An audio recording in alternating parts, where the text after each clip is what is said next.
Katika kipindi hiki cha awamu ya 6 tumefikisha mwaka wa 4 wa uongozi.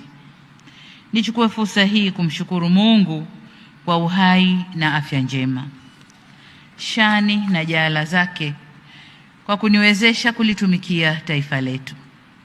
Shukrani zangu za dhati kwa viongozi wa dini nchi nzima kwa kunipokea kwa mikono miwili tangu nilipopokea dhamana hii.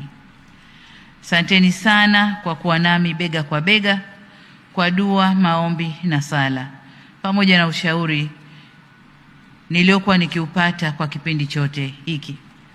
Asanteni sana kwa salamu za pongezi na kunitia moyo kwa kazi tunazoendelea kuzifanya kwa maslahi mapana ya nchi yetu.